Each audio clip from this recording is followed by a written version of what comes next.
শুধুমাত্র এই দোয়াটি একবার পড়েন, আল্লাহ তাআলা আপনার 90 বছরের গুনাহ মাফ করে দেবেন ইনশাআল্লাহ। আপনার 90 বছরের গুনাহ মাফ হয়ে যাবে শুধুমাত্র এই দোয়াটি যদি একবার পড়তে পারেন। আপনার ভাগ্য খুলে যাবে, রিজিকে বরকত আসবে, মনের ন্যাক আশা পূরণ হবে, আল্লাহ আপনার সব দোয়া কবুল করে দিবেন। সুবহানাল্লাহি ওয়া বিহামদি।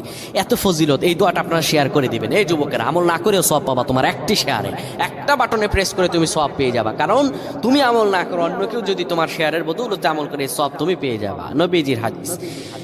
আমার ভাইয়েরা, আল্লাহর কাছে দোয়া করা, আল্লাহর কাছে দোয়া চাওয়া, এটি হলো মুমিনদের কাজ। আমার আল্লাহ বান্দাকে বলেন, বান্দারে উদউনি আস্তাজিব লাকুম, আমার কাছে চাও, আমার কাছে চাইলে আমি আল্লাহ তোমাকে দিয়ে দিব। কেউ যদি একবারে দোয়াটি পড়তে পারে, দোয়াটি হলো রব্বি ইন্নী যালামতু নাফসি ফাগফিরলি।